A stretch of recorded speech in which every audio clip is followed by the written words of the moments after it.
2.5 weeks with mates, 2.5 weeks by myself, and 5 weeks with my family. You're lucky your family doesn't listen to the pod, so we're okay. I just realised it's only half with my family. Hi, I'm Andy. And I'm Roger. And welcome to The Middle, where we try to have thoughtful conversations about awkward topics on our search to find the middle.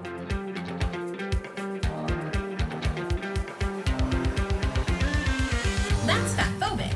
I don't feel war. I just own halfway to Siwa. A few moments ago, Buckingham Palace announced the death of Her Majesty Queen Elizabeth II. I act as if God exists. Put your masks on. How dare you!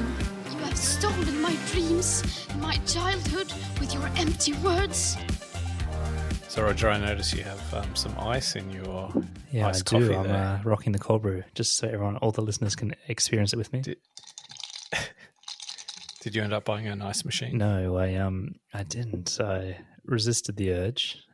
So your freezer is just full of ice trays, is it? I got the Amazon special that apparently it has sold 35,000 units, and basically it's like it's ice cubes, right, with a silicon back, and then you turn it upside down, and it's mounted on a bit of a collection tray, and you press down the lid, and the lid has all these little kind of buttons that actually ejects it all out at once. Very satisfying because when you press down on it, like the whole thing comes out. There's no like twisting or anything like that. So I've got one of those. And I must say that one of the biggest things I have around ice is the smell. And I can really tell not only the smell, but the taste of bad ice cubes, right? Whether they've been in the freezer, uncovered, absorbing the smells, or perhaps the silicon that it's been frozen in. So having it in this container covered meets the brief. But it is annoying. It's still annoying because I'm using ice at a very fast rate. So it's not really giving me that feeling. I'm a slave to the cubes again. So you know how when you like travel to Asia and you're not supposed to drink the drinking water, right? Or you should be in some parts, very cautious.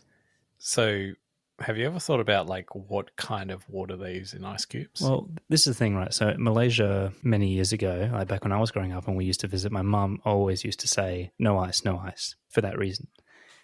It was very much like they use a lesser quality. They don't use the filtered stuff. So actually when you buy a Coke, you know it's going to be okay. It's not going to poison you. But the moment you put ice in it, it could be tap water. But I have been assured by friends there that it's all commercial now, obviously. So when you get ice, you know, it's like, it's the good stuff. Filtered. It's filtered water. I remember I was in when I was in Russia once upon a time, and I was in some sort of equivalent of like a cafeteria or, you know, someplace you get lunch, and I ordered like a Coke, right? And this guy, like this, you know, like typical Russian, like with this stone face, like resting bitch face, except for a guy, and he hands me this like warm can of Coke. And I'm like, fuck, like, do you have like a cold one? It's like, anyway, turns out like they don't refrigerate their soft drinks in general, or at least it's common not to. And I just couldn't get my head around that. Like, you know, like a warm can. They do that in lots of parts of Asia, but that's mainly because of access to refrigeration, and they use ice, right? So you have to kind of wait and add it in. But I hate that. In fact, like, I think part of the reason I'm so into ice at the moment is just the luxury of it, like having your drink full of ice, right? And into ice, eh? And growing up too Asian, like, it's not a big thing because there's always this kind of underlying cautionary tale about being cold, and that extends to drinking cold drinks. It's like if you've ever got a common cold in your life in an Asian family, you've caused it yourself, actually, because you haven't kept yourself warm. So that's the kind of underlying thing. But the flip side is the solution to every ailment is just drink hot water, right? Yeah, it's like the boiled water and the chicken broth kind of thing. But so, yeah, there's never like a big emphasis on ice, really.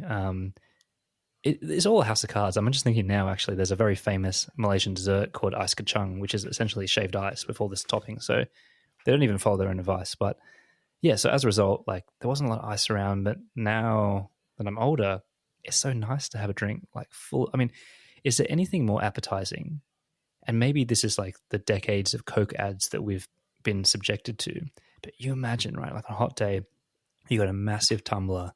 It's full to the brim, full of clear ice cubes. and the bubbles of your Coke or your favorite soft drink is just like dancing up the tumbler. Isn't that just like the most refreshing thing? Like you just so appetized by that thing, and the clinking of the ice, everything, there's something to it. There is, but like I remember growing up, there was a dad of one of my mates, and he always used to like you go drive through to McDonald's or just through whatever. I know where this is going already. and he go and make sure there's no ice, right? Like absolute cheapskate, stingy bastard, as much of the soft drink as possible. But at the same time, like I must admit, recently, I don't know if you like go to a bar or something like that. You've ever had the experience where like they absolutely like fill the fucking thing up to the very top full of ice, and you like end up getting like 100 mils of that Coke, right? And it's like, See, my dad used to be exactly like that. No ice, because, that's the smart man's thing to do. You'll get more volume of whatever chosen beverage. But then came the all you can drink, Hungry Jack style thing where you can literally, and then it was like the party was on for young and old, right? Get as much crushed ice, which crushed ice is the most inefficient of all ice, right? Because it melts so quickly. But you just use it. And I always used to have this fascination with crushed ice as well. It was really cool. When I have my forever home, I'd love a fridge that has all of that stuff built in that doesn't sound like it's, about to fucking have an earthquake when you do ask for ice, because that's the other thing that I see as well. Like these ice makers that kind of like the whole machine shakes like a washing machine. I want it to like just spit out a nice crushed or cubed ice for me whenever I want. A perfectly rounded, prepared ice cube, single whiskey ball, ice cube, one at a time, perfectly formed. Yeah, and like something to make sure that it doesn't clink in the glass either. It comes down at a respectable speed. I don't know. I kind of I think if you are to invest in an ice machine, I would add the commercial word to like when you're searching, right? Commercial ice. Like I know that they're going to be bigger and all that, but I think you'll get more in the spectrum of what you're after. What I'm thinking is like get a good ice machine. So if you really want to invest in it, right, like you have to sacrifice some of your garage, right? So in the garage, you have the chest freezer, you have the wine fridge, and then you have the ice machine. And so then footprint becomes less relevant. They can be on racks, and how you just go out and fill up your stuff, right? Because that's to me how you would make it work, right? Like you can't really have a commercial a commercial ice machine that's the size of 3 air fryers sitting on your counter, right? And every now and then makes these crazy sounds that sounds like it's going to explode, right? Have you ever seen any of these cooking videos on like Facebook or YouTube or some? Anyway, they're like they're shorts, but like they take the piss out of cooking, right? So they're deliberately not trying to make like a good meal or something, but they're trying to portray that they take their cooking really seriously.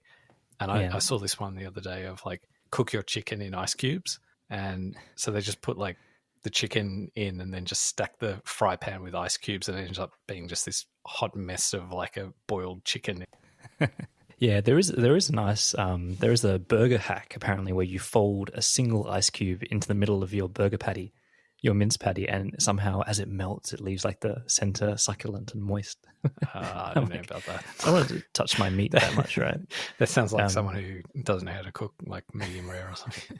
Yeah, there's so many of those funny videos, right? Like, have you heard of that meme, girl dinner? No.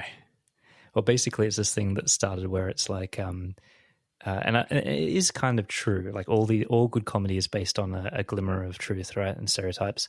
But it's basically this idea that girls or women left to their own devices will have a dinner that resembles like a hodgepodge of tiny little things put together.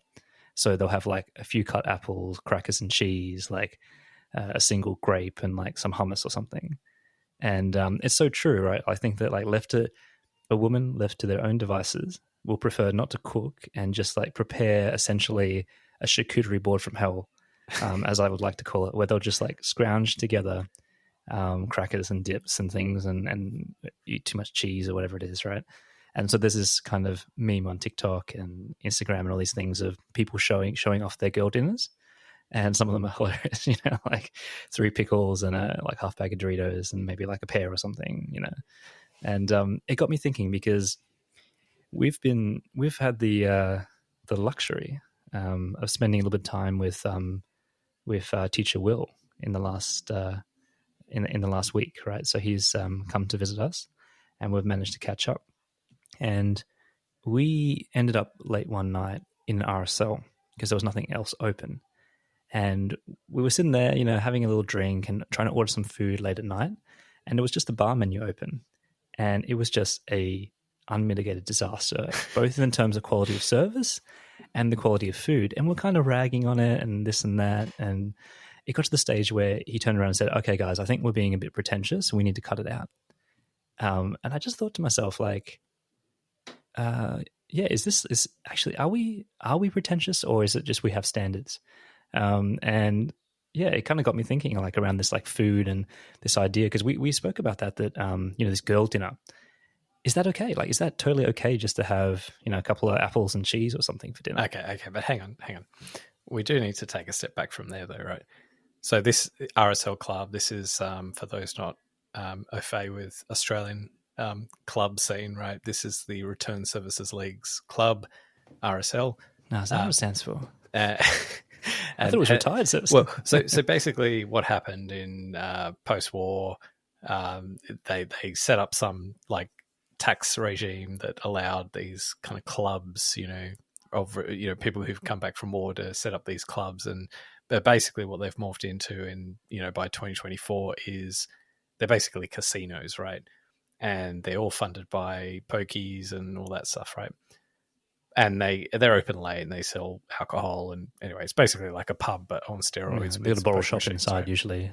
Yeah, and so some good tribute bands as well. Yeah, and I was pointing to you the other day the Elton John tribute, but which with this pudgy guy who kind of didn't look like Elton John but was dressed up like him. But anyway, let's just outline the experience we had, right? Because we just played tennis, actually, right? So we were kind of like, I mean, to be fair, it was late, so to expect to be served like a good dinner is at that time, you know, you can't expect it was an advertised bar menu, though. But that said, we paid our money, they took our money, and I ordered fish and chips, and I think you and Will ordered pizzas, right?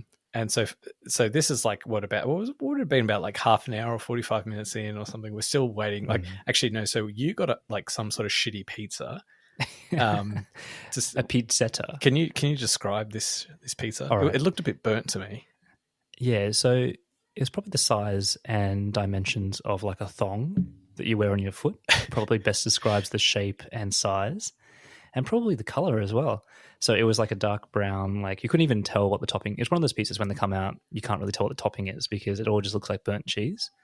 But it was a pepperoni pizza, and it was pretty much what you'd expect to throw in the oven, like, you know, one of those supermarket mini pizzettas you'd throw in from McCain's. And yeah, just like a sweet bread with some mozzarella shredded cheese on top. It was terrible, thoroughly terrible. But it came out really quickly. Which I was like, oh, okay, well, maybe it's just sitting in a warmer somewhere, which is probably the case. But yeah. But then, so this is like 45 minutes after having ordered Teacher Will, he, you know, from episode, I don't know, we'll link in the show notes what episode because I can't remember. He's like, oh, well, we got to ask what's going on because he hasn't got his meal either. It wasn't exactly a full crowd at this place either, by the way. Right. We were like one of 3 people, and the other table was like just, you know, betting on the horses, right? Yeah. So he'd also ordered one of these pizza things, right? And his hadn't come, and my fish and chips hadn't come, and so only after kind of getting up, so you know, Will decided to get up to the bar and say, hey, you know, just checking, you know, like everything's on track, and then only after having like asked the question, they go, oh, sorry, we don't have any fish. I was like, oh, okay, well, it would have been nice to know that like 45 minutes ago when I gave you my money, and I've been sitting here for 45 minutes starving. So I was like, nah, fuck this. And this is after I saw your little pizza, right? So I got up and said, no, just give me my money back. Like this is ridiculous. But then they started having, or it wasn't an argument, but it was like there was like a debate or a dispute as to whether they had supplied the second pizza that was ordered. And what was it? Something about that pineapple or something? It was truly strange. They were pretty much like, "Oh no, we already gave you the ham and cheese pizza, which is what Will ordered." So even they couldn't tell what the topping was when they brought it out, because I ordered a pepperoni and that's what I got. So they're obviously very mixed up, and they thought that they gave Will his order already, but obviously they didn't. And so, I mean, the two guys working there were very young. Let's just say that their moustaches were very furry, and it was very late at night. But yeah, it was just chaos, right? Like really bad. Yeah, and not like there was no one there. You were the only people there ordering food. How can you mix up an order when you've got a restaurant with just one table ordering food? It was a good night, though. I think I think the compensation for not getting the pizza or the fish and chips was like this big box of like wedges, More like a trough. trough of wedges. I came home and had leftovers that were about a week old, but it was good to catch up with Will, though. Yeah, it definitely was. And, I think that it's always strange when you see someone that you have so much shared history with, because when you talk about schoolmates, right, you have a very distinctive kind of understanding of who they were at that point in time. But as you go through adulthood, you obviously see each other less and less, right? And I find that is one of those relationships where no matter how long you've been apart, you kind of pick up where you left off, which is really, really nice. And it also helps that, when you are raising a young family, not much happens that other people care about. So you kind of do pick up where you left off. But I don't know, do you ever find that when you see people from school, you regress in terms of, your personality or attitude, or how do you find it when you see people from your past? I think we sort of get stretched out over time, right? So we're the same essence of what we were when we're younger or whatever, but we get morphed into these new directions, and we do change and become different and grow and mature and whatever. But like we're never quite the same person. So sometimes you can grow apart with people for that reason, right? And there can be people that you used to be really tight with, but maybe that was off the back of having the same interests. Like I don't know, you like to play basketball or something, and you just, that would sustain you. And then when you take that, like that key pillar away, right, that you're into basketball, then you kind of left with, well, what's left over? And maybe there isn't much left over. But I think like your best mates, like it's deeper than that. And it's kind of, there is that shared history. You can, actually in some ways it's like almost the feeling of like not having to care what that person thinks of you, or not having to kind of like, there's a certain intimacy associated with not having any obligations to that person, not having any sense of trying to impress them or be like I'll give you an example, right? Teacher Will came, Teacher Will, like that's his formal name, came and actually stayed with us, right? And normally, like if we have guests come and stay with us, right, we'll be like spending, like some hours like cleaning up and, just like making things look like respectable, right? But like, no offense to Teacher Will, but like we didn't do anything. In fact, I made more mess There just was to no make him feel at cleaning, home. but no, but like that to me is like a sign of like like almost respect to him, right? That we would be comfortable enough for him to come and see us in our like poorest like light, right? So anyway, so I probably got detoured from your question, but what was your question again? It's just this thing around whether you regress in a way when you see friends from your past. I regress when I see Teacher Will. Physically. But like I agree that it didn't really happen with us, right? And we're close mates, and I think the things that we like about each other are much deeper. Like you said, they're about the personality, about the way we think about things, and so on. And yes, circumstances can change, but we'll always have that. So I think we're okay there. But I do know, like, for example, some people tell me when they see people from their high school group or something like that, all of a sudden they feel like they change back to kind of who they were, even the language they use, some of the hang-ups. I had a story of someone that there's always this person that they really looked up to, and even after all these years and how different their lives are, when they catch up for lunch with them or dinner with them, they still have that same feeling after the dinner, that they're still not quite good enough or whatever it is, right? Or it takes them back to a place of feeling less agency, less maturity. And so that's always interesting to me, right? Because there's definitely, maybe it's not like that for us, but there are definitely some things where, for example, a really easy one to identify is like if you have a friend, that swears a lot and talks really dirty or whatever it is, like a bit of locker room talk, naturally you match that energy. So if you spend a lot of time with them, you might find that all of a sudden, oh, why am I swearing so much? Or like why am I doing this stuff that I might normally do? Because you've kind of matched that energy, and maybe you were a little bit more like that when you were younger. So that's the kind of thing I was talking about. Have you ever had like an experience where you feel like another person that you actually had a deep friendship with has changed in like, or not necessarily that they've just changed, but maybe you've changed as well, but you've gone in like the opposite direction, but like this, and so maybe you're just naturally grown apart, but nonetheless, you don't have any negative vibes or anything like that. And so when you do catch up, there's this like kind of gulf, right? So I'm thinking about to the point you raised around swearing, right? Where the classic example might be like someone who went to university versus someone who became a tradesperson, right? So often like tradie culture is quite different to like university culture in that like, oh yeah, on the work site, you'll, talk about women in this really kind of quite degrading sort of way. Yeah. That makes you then feel uncomfortable when you've kind of maybe matured along a different pathway where maybe you've embodied like more kind of sense of respect for women or something, whatever. Have you ever encountered that kind of a I thing? have and I can think of two really key examples where this happens a lot and has happened to me too. One is religious friends or church friends. So I think that there's a point in time, there's this like fork in the road just after approaching the finishing of high school or, and going into university where you either double down on your religion or it fizzles out, right? And I think for those that have chosen that path with the church, there is a bit of a gulf to kind of cross, right?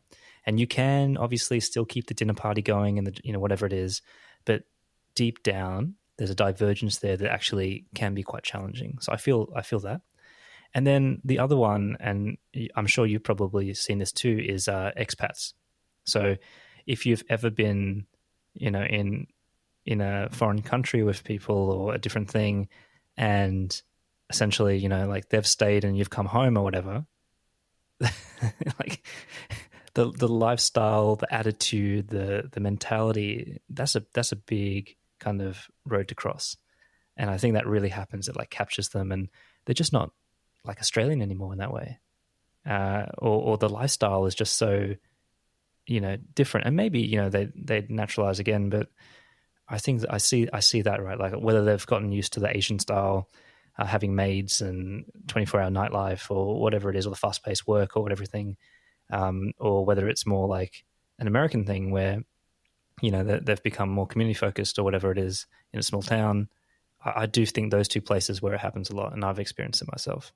Yeah, I think actually you bring up the expat thing. I actually had a couple of experiences living overseas, and I think what they are marked by in the context of discussing like friendships and stuff, I think living abroad, to me, in both occasions I've done it like one of the hallmarks of the experience is this concentration, this deep sort of feeling of like excitement because you're meeting new people, and it's quite a strong sort of sense, like feeling, like because if you're living abroad and like in an expat environment, you've got other people also in the same situation. They're often don't have any responsibilities, so that like they're all up for like going out and having dinner and doing whatever regularly, and it's this concentrated like, and it's a little bit like a really big bonfire, right, where you load that fire up with almost like you put like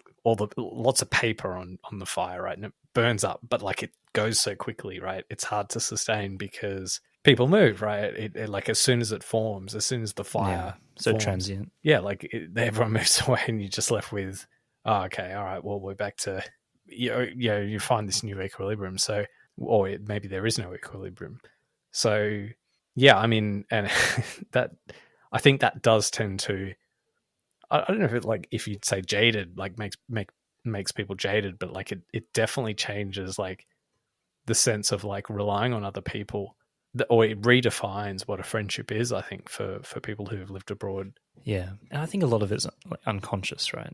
You know, this idea, I don't think people, well, not many people I know have like a strategy around friendship like they do, say, with maybe networking or something like that, right? It just happens a bit more organically.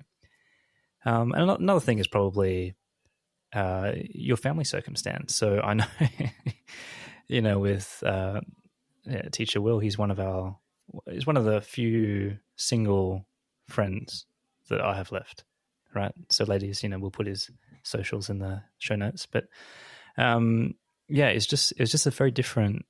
There are undeniable differences of family men versus people who are single. And we've spoken about that before at different lengths and things like that. But it's just a different mentality, right? It's a different kind of responsibility, and it leads to a very different lifestyle. But none of that really mattered. And I was reflecting on that when we caught up. And there's something that you said to me actually a few weeks ago, which is that, no one will ever know you as well and never be as close to you as the people who you grew up with. And I really kind of felt that. And it wasn't one of those nights or things where we just spent all the time looking backwards either. In fact, I don't think we brought that much up from the past, but it's there. It's there as like a stopgap for the car. And it's really nice. And I think that you're always left with a feeling of we should do it more often, right?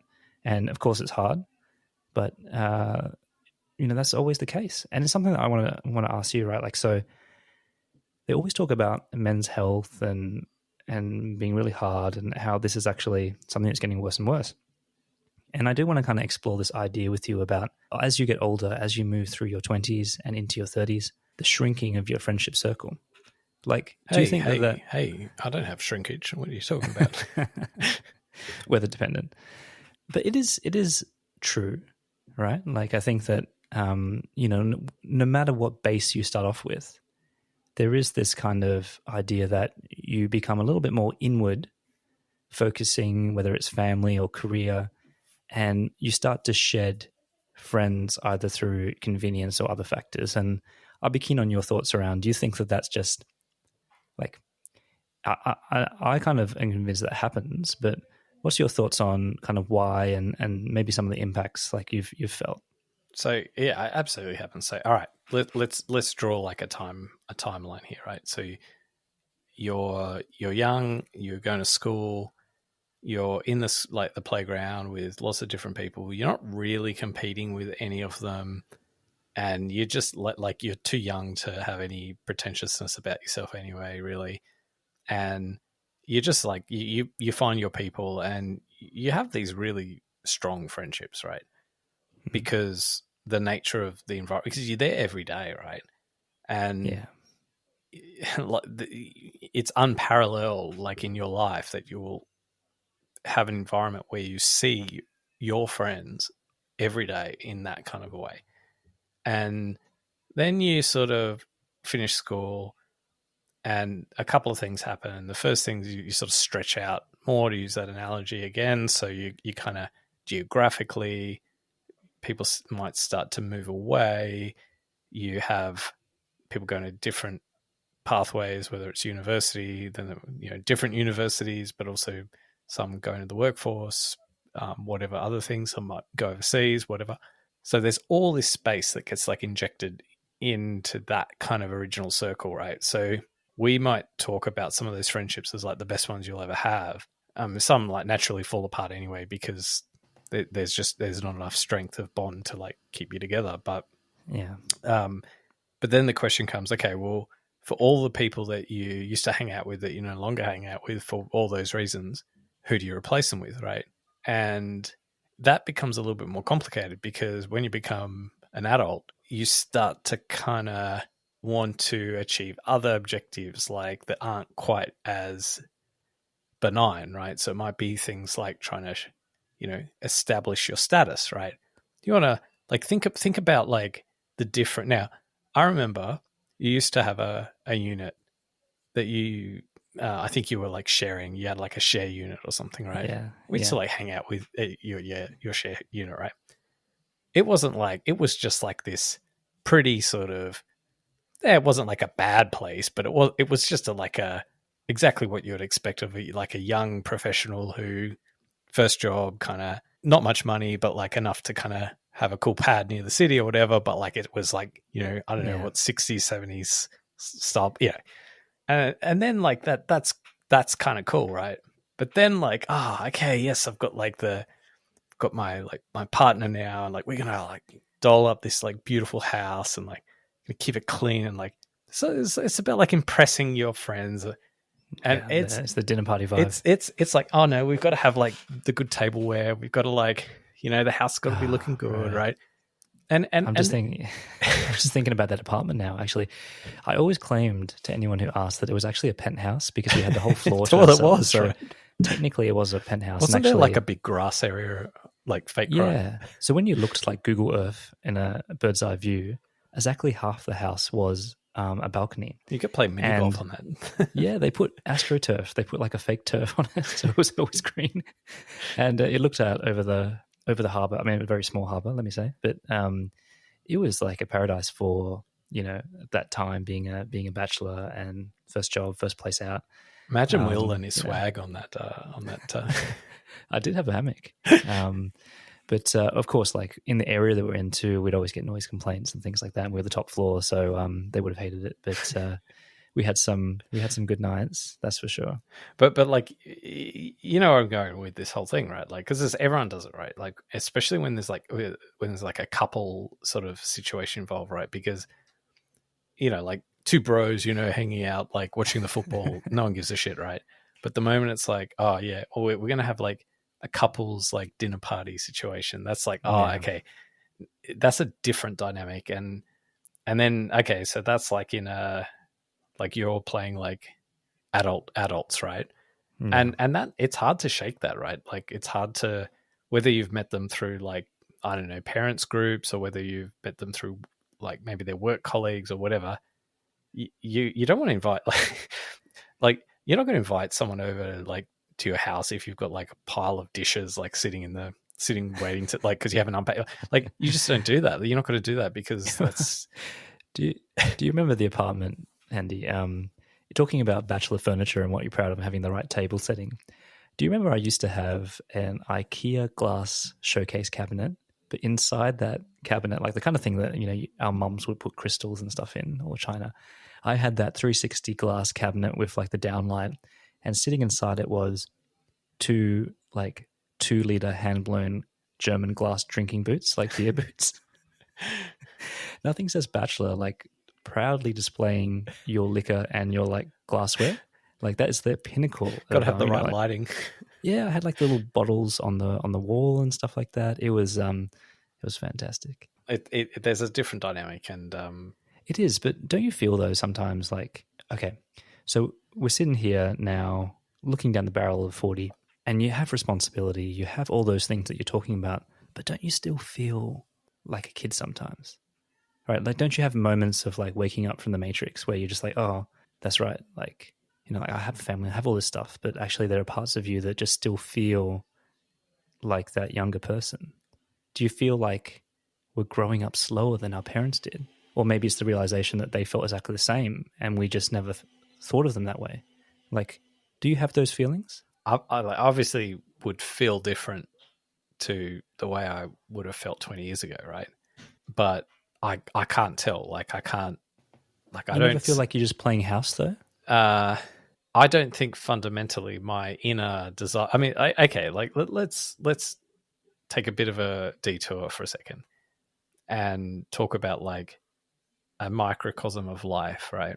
Let's talk about concerts. Okay, 20 years ago or thereabouts, I would have been like super excited to go and see a concert of a band that I like, right?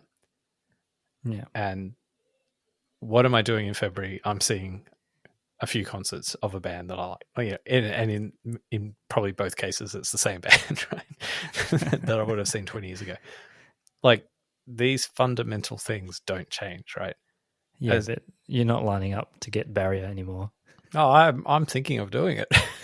I'm thinking like, well, you know, I mean, I think the reason I wouldn't have done that over the last, let's say, 10 or 11, 12 years is because I couldn't have, right? Because I've got other responsibilities that do not permit me to do that. But now that like I'm getting a little bit older, but like also so is my son, so I kind of, you know, plus if I'm going on my own or I'm going with a friend and I can kind of squeeze a bit more like freedom out that way, I can start to do that kind of stuff, right? So I might just do that. But like, I guess fundamentally, like I don't think I'm really any different. I mean, I have different interests and I'm like, I know more things and I'm kind of have more experience in life, but like fundamentally, like I don't think I'm a different person. You know what I mean? I don't know. Do you feel you're a different person? No, I don't think it's that. What I was trying to describe is less about fundamental change with you, but this idea of like that you haven't changed. So it's kind of this idea of like you have all this extra responsibility, but at your heart there are times where you forget because you feel still like a child. Maybe not a child, but like a young adult, right? So there's this idea that the body has well and truly aged, but perhaps the heart hasn't. And look, this is a very common thing, right? Like I'm sure people turn 60 and they think to themselves, oh, but I still feel like I'm 30, right? Like I can see how that happens. But, you know, there are times where, like, you're talking about the dinner party and getting people around for, you know, like I would say like a wine tasting or like a really adult, like trying to be an adult. But for a long time, you know, I felt like that in my 30s, that you're just kind of playing house. Like you're not really there yet. You know that you should be doing adult things.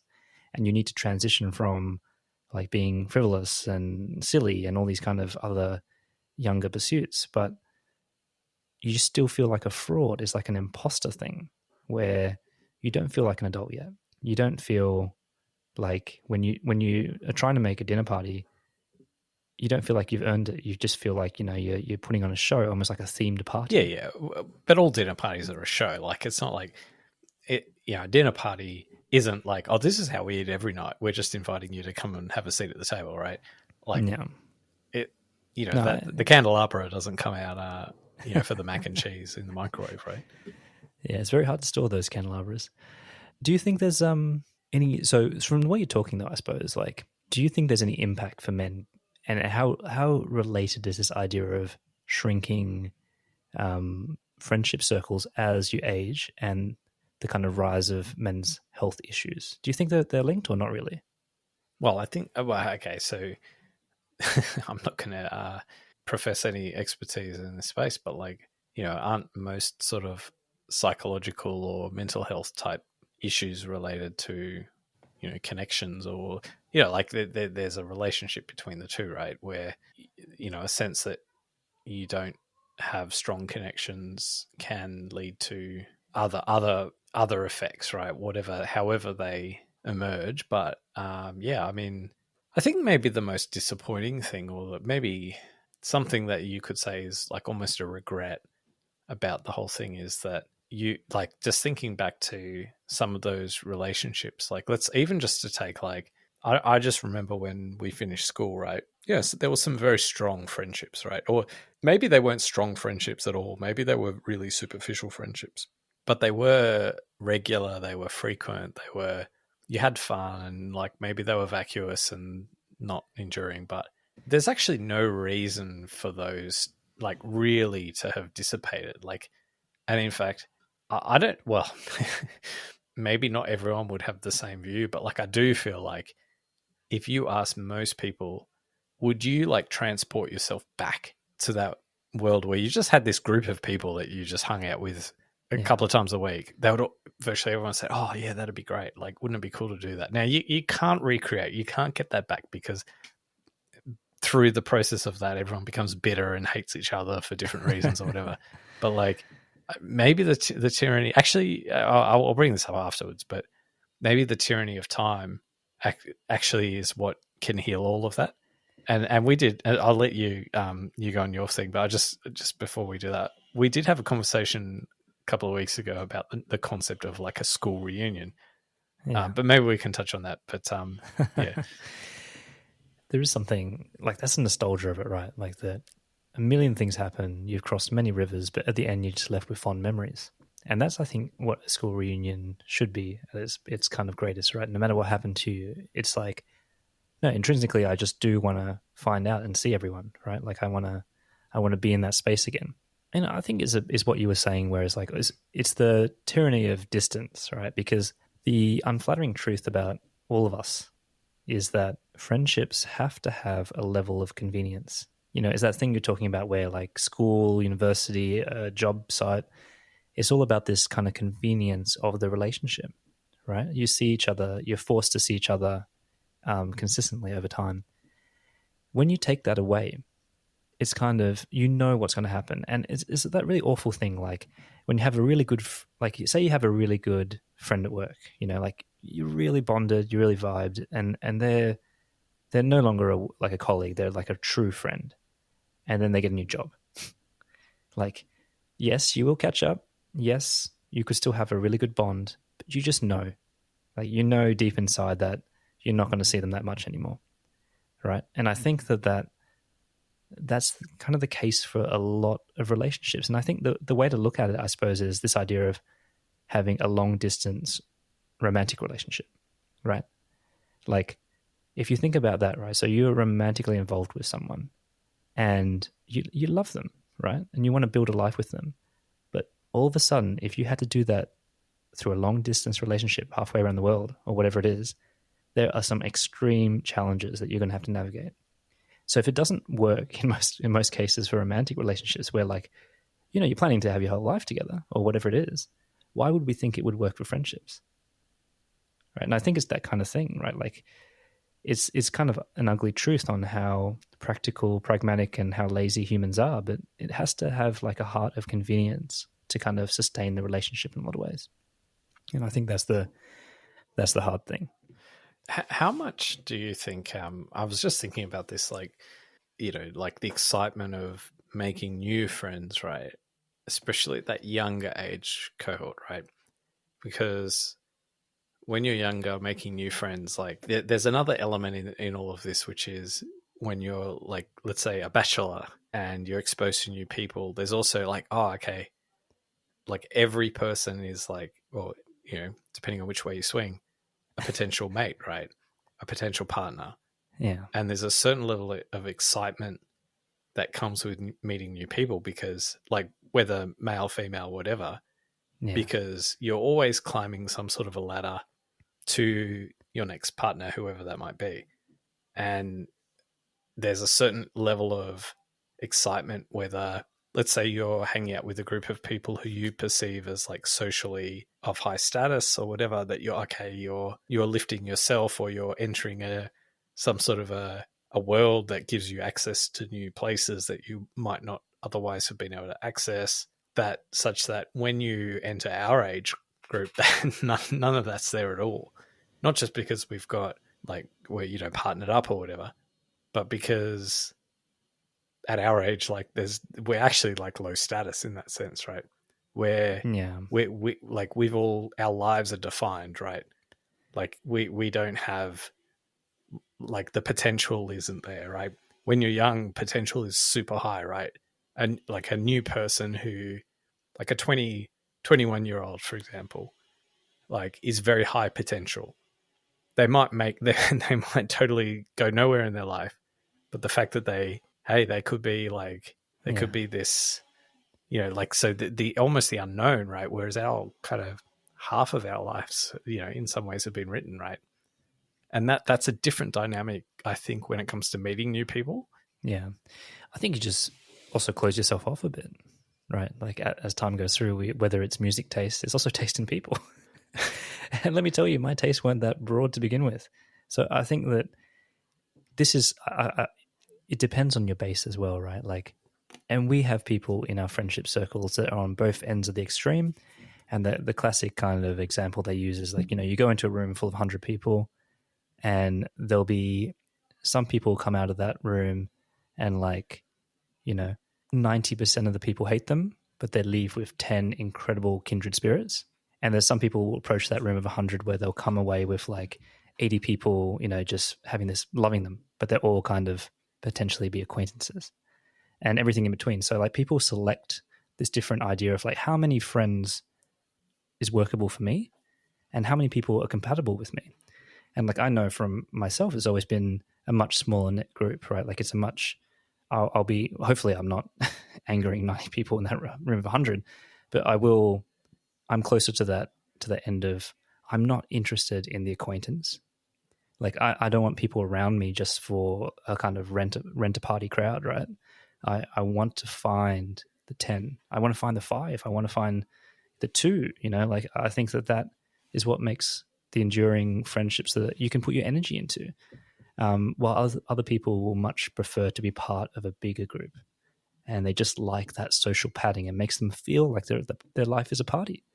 But really, when push comes to shove, how many of that 80 can you really rely on? When the chips are down, when you need help, when you give someone that call because you really need to hang out or something, I'd say not many. And so I've always had a different mentality on that kind of thing. It's like that Jerry Maguire thing. less clients, more impact. That's always been my view. And I'm not wired to be this crazy person that schmoozes 100 people in a room anyway. But so I think it depends on your base, right? And I've seen my sister is the opposite in some ways. She has but she does it in an authentic way, but she has a very big social network just because of her personality and her social energy. And I'm the opposite. How much do you think that's to do with the difference between introversion and extroversion? I've always struggled with that term, right? Because on paper, I would be an introvert and my sister would be an extrovert. And I think, that concept still helps people to understand elements. But for me, it's more if I find my people, I'm extroverted. It's more about if you have a genuine relationship with someone and someone that you really connect with, you can be crazy. You can be wild. You can be energized from spending time with them. You're just not energized by spending time with acquaintances on some booze cruise, right? Yeah. And I think this is the weird perversion of the terms, right? And I don't think that's the same for extroverts too, right? They might enjoy small talk a little bit more with people, this idea of community acquaintance, and they might have a bigger tolerance for that, a larger tolerance for that, and just be better at it. And if you're better at something, you enjoy it, right? Obviously you're going to enjoy small talk more where there's a bit more back and forth versus some awkward person who can't keep it going and just fuck, get me out of here. But I think it's much more complicated than that, right? I think that some people are just more compatible with a wider range of people, and unfortunately, the flip side of that coin is that some of those people end up not having very many close friends at all. I think there's a lot of people who fit the category of maybe they're extrovert, but whether that's the factor or even just that they've got lots of the the acquaintance sort of relationships that do feel still very lonely, right?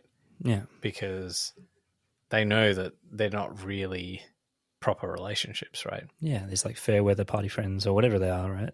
Yeah, maybe now to kind of turn to, let's say, forget friends, right? And you on your own, isolated, how much do you enjoy time on your own? As in no one? So this is a really good question, because I think that there was a point in my life before family and stuff where I would say that, no, I didn't enjoy that. Actually, even though you could label someone like me as an introvert, I don't want to just sit in a cave and by myself and just enjoy my time and everything like that. I actually do want to be with my close friends and do the things that we love together, right? Because it's always more fun. As I've gotten older, the family responsibilities have piled up. The times that I do have by myself, are alongside some of the most enjoyable times that I have, right? And it's different. And I'm not ever saying that you want to always be by yourself or it's better than spending time with your family. It's not. But let's be totally honest here. there are times where like when you have responsibility coming out of your eyeballs, that a trip to the food court becomes a paradise. Like it's just a trip to doing mundane tasks. This idea of like having a meal by yourself, listening to your own, like what you want to listen to, having something, this is why, dads get fat too, because it's like the pleasure, having pleasure on tap like that is a real luxury. And like you said, you always crave what is scarce. And if time to yourself is scarce, you're going to have to get it. And you're going to have to get it by doing it in mundane tasks, or maybe staying up late when you know you shouldn't, or all these different things, right? And I must say that spending time by myself, yeah, absolutely, you have an incredible time sometimes. All right, so thought experiment time.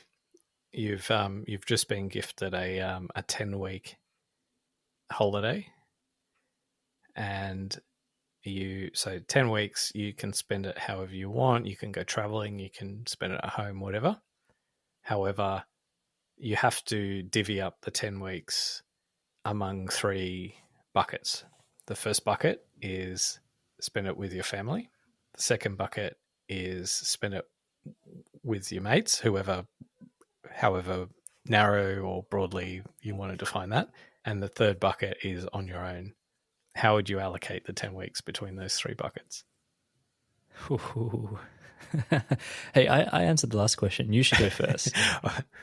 Well, of course, the only acceptable answer is I would spend all 10 weeks with my family, but we both know that's not true.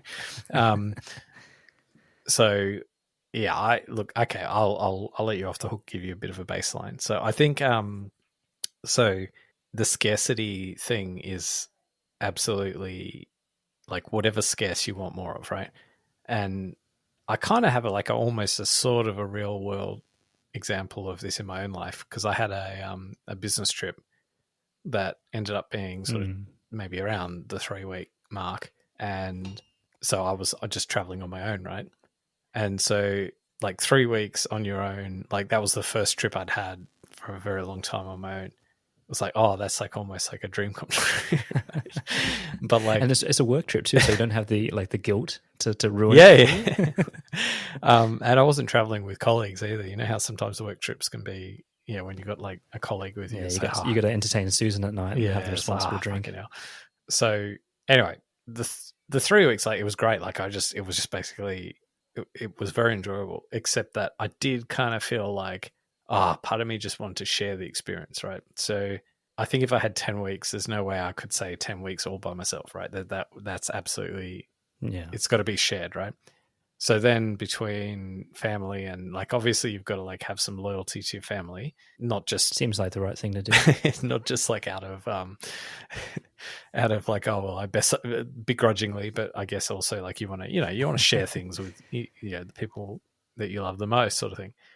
So so to answer the question without dancing around it, I would probably say 2 weeks with mates. I would probably say 2 weeks by myself, and maybe 2.5 weeks with mates, 2.5 weeks by myself, and 5 weeks with family.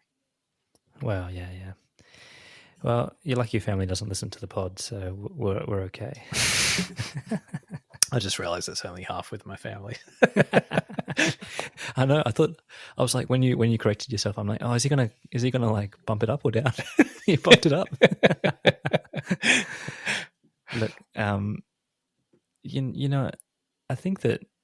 Wait, that only sounds bad because it's over a 10-week period, right? Yeah, so I would be like, but look, I was about to go there, right, Andy, because before COVID, you'd spend 5 out of 7 days at the office, right? That's true. So let's be real for a second, right? Besides holidays that happen maybe twice a year or whatever, like real holidays, you're spending 5 out of 7 days at the office. And if you work like a fairly demanding job, you're leaving early and you're coming back pretty late, like towards dinner time. And so really the majority of your time is spent away from your family. And yeah, you have, nights with your spouse and stuff and things. But really, let's be honest, the majority of that 10 weeks is going towards time away from your family. Now, the curveball in your question is more that you've got the holiday for everything, right? So that instantly throws you because, you're meant to be thinking differently from everyday life. But I'll just kind of couch that there, that actually this is why COVID and work from home has changed things fundamentally, because a lot of people haven't gone back to spending 5 days in the office, being away from their family for that long. And I think that's a good thing, but it raises other challenges around, this idea of dependency, codependency, and how much time should you spend with your partner in a healthy relationship. And I've always been a very high time kind of guy, right, in terms of spending it with your wife and all that kind of stuff. So I would say that the quality does matter, but I think that to kind of balance your one, my time by myself would be slightly less. I'd want to beef up the friends time and kind of bolster it. So I think I would actually even go half a week by myself. Yeah, I'd probably go half a week by myself, 2.5 weeks with friends, right? And the remainder being the 6 weeks with the family. I kind of think that would be the mix with me, because I think that you don't need to spend time by yourself if you have good times with friends that you can share, right? It's only if you're spending time with your friends but you're not really friends, or you're not really able to do the things you want, right? If you have a healthy relationship with your friends, you'll probably find that you can do. I'm not just talking the one friend with boys' night or whatever it is, because that can be pretty hard. But you know what I mean? Well, I mean, I guess the problem with this setup, right? 10 weeks on a holiday or something, right? But I suppose, well, both you and I have been, well, probably not just recently, but you certainly during Christmas, doing a lot of cooking, and I've been kind of just a couple of weeks trying to, just experiment with a few new things in the kitchen kind of thing. But you might be doing that in the household with other people around. But if you're cooking some new thing that you've been watching YouTube videos to kind of perfect some art of something, right? Whatever it is, that's your time. That's you doing something that you want to do. Oh, it's debatable. Well, but it really is it's your personal project time, right? It's not. Yeah. It's not really family time. You know what I mean? You might be doing it for the family or whatever. And sure, if you're doing it together, that's family time. But you know what? You raise a really good point, right, around family time. Because growing up in an Asian household, currency is always having your family around. So I remember growing up, there was a lot of times where we would go to family, church events or social events, and you go to these big things. There'd be half a dozen families and stuff like that, sometimes even more. But you would never spend time with your parents. You'd just be there. They'd just be in the vicinity, and that counted as family time to them, because that was the most important thing that you were seeing. Right? But they were talking to their mates, really. Exactly. But that's what I mean, right? But that still is you are a family attending an event together. Yeah. And they've got the right idea in some ways, because it's really what you want. You want to progress to the stage where the family home is this hive of activity and stuff where you bump into and you brush up against your kids, but they're not you're not playing Scrabble with them for 4 weeks straight. You're not having to entertain them with the same energy that you do when they're 4 or 5 years old, that I'm in at the moment. When I'm playing with my kids, man. They're like horsey rides, the freaking I'm spinning them around. This stuff is wild. All right, let's finish up very quickly with the concept of a toxic relationship. I think you had some thoughts on this. Yeah, I think that most healthy people tend to get to a stage where it becomes enough of an issue that they deal with these relationships in their life. But I have seen a lot of colleagues and friends go through this, right? And it can be very, it can be very minor, or to, on the, how do I say? It can be as little as just a lot of asymmetry in the relationship, right? Where there's always someone chasing, always, the first to initiate communication and trying to plan catch-ups and things like that, and then the other person just not putting in any effort. So, you have that dynamic long enough, it's just like, only one person, it feels like only one person wants to be in the friendship, right? And it could just be a dynamic that they've fallen into that might not be the case. But for that person that's pushing the ball uphill, that can get quite toxic for them over time and erode their sense of like self-worth. I've seen that a lot, right? And then, so that's on the subtle end. But I'm sure we've all seen the other ones where like, and I will say it's not always the case, but it's more obvious, stereotypically obvious in female to female relationships where there is like actual toxic behavior going on that spills into like the public's eye. So, like we had this one woman at work who, whenever we went for drinks, team drinks or whatever, she would have her best friend come and meet us there, at the bar and stuff like that. And like this friend was just like bordering on abusive, right? Like it's just one of those things where you look back and it's what I was saying before, whether they were friends from high school or uni or whatever, who she was at work was just, at the moment the friend came around, she was just like the heel. She was subservient to it. She was always getting put down and she was always like the butt of the joke. And it just got me thinking like, it'd be so hard to kind of deal with that, right? When they are your best friend, and people like that, toxic people like that tend to isolate you as well and make you feel like you need them because they're your best friend. So, like if I get rid of my best friend because they're not treating me so well, then who am I left with? And so it becomes one of those like situations. And I do think that it's a very hard thing to manage. And I see it with, like I said, I see it more like overtly with women, but for men too, I think there's a version of that, which is maybe slightly less common. But I don't know. What are your thoughts? Have you seen anything like that? Let's talk about the first bit first, like the almost like the effort thing, right? I mean, probably we're of a generation where we kind of went through the rise and the onset of like social media, right? So we had relationships that existed before social media that then transitioned into like how does this friendship kind of look like in a world with social media? So you can have like really strong friendships, like real friendships, like that, that were perfectly balanced and very mutual and whatever, but reciprocal. But the nature of social media is that you have this record, you have this like it's like a paper trail of like, hey, I sent you like 10 messages, you only sent me 5, what the fuck? Like just on that, just how depressing is it sometimes when you see a Facebook wall and it's just year-on-year birthdays? Happy birthday 2023, happy birthday 2022. Like that's, yeah. Well, I mean, just as an aside, who wishes other people happy birthday on Facebook anymore? Is that still a thing?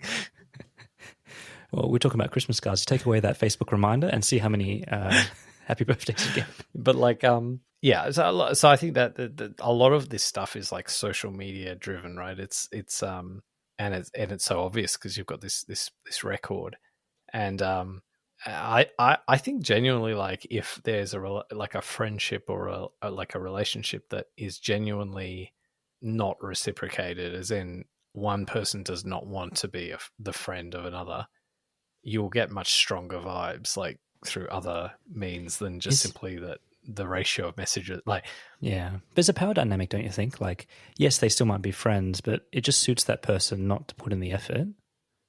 They do enjoy themselves when they catch up, but like maybe it's just the organizational load of it. Yeah, I think it might also come down to the earlier discussion we had around like some people are just genuinely like, I want to have like 100 acquaintances and I've got to keep like 100 people like going somehow, like, and they don't have bandwidth to deal with all the messaging. Yeah. And some people are like, no, I want like 3 people that like I'm going to get close with. It's even worse than that. Like, I think that there's a type of person that in the same way that sometimes you sometimes you reserve the worst behavior for the ones that you love the most. It's kind of like a version of that, right? Because that person that's a people pleaser that wants to kind of maintain all these spinning plates of relationships knows that they can't do that to the ones that are wobbling. So they'll find their closest friend to, I suppose, be slackers to, because they know that they're the ones that won't make a fuss, right? Yeah. They're the ones that will be able to absorb less attention. And I feel like I hate that. I think that's like really pragmatism at its worst in terms of like the outcome it has on people. Yeah. It's like, and I feel that way with relationships too, why like sometimes you treat your family worse than other people. And it's like, it's actually horrible when you think about it. Yeah. No, I agree with that. Just to the second type of toxic sort of behavior, you know, like when you've got almost like some power dynamic or whatever within a relationship. Like I think that's, I just think we're really complicated animals, right? You know, in terms of the way we behave. And there are people who have, it's the classic, like, there's certain behaviors where people, if they, you know, want to like impress people and show how good they are, they're often the people who have like the lowest self-esteem. And it's like a variant of that. Like, so people who are completely satisfied and content in themselves don't resort to doing this kind of stuff. But there are definitely people who love the fact that, let's take women as an example, right? So there would definitely be some women who would love going out with their mates and love the fact that they're the ones that like get hit on, right? I don't know, is that even a thing now? Like, is it all on Tinder or whatever? But anyway, you know what I mean? Like, and so they don't mind being surrounded by their, you know, inverted commas, like less attractive friends or whatever. There would definitely be some that like kind of like that, and that's the way they want to keep it, right? It's like how every set of like, and we're going back to like kind of younger days now, but every set of a hot girl group always has like a larger friend, like one larger friend to stay with them. And there's always a guy who's into that kind of thing, right? Yeah.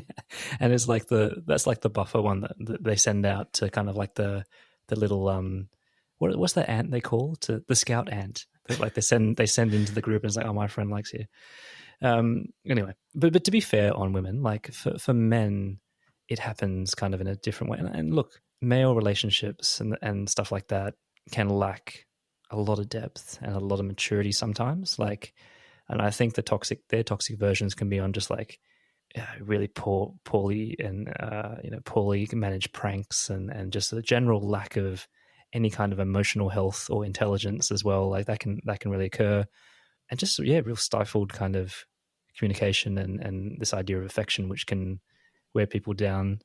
That's why I find like as you get older, most of it's based around like activities, right?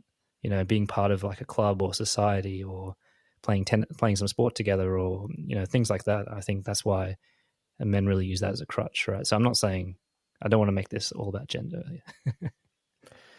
All right. Well, on that note, I think we should do some shooting together. Yeah, I thought you'd never ask. And we didn't kind of answer that point of whether we are pretentious or not, but we'll save that for the next episode.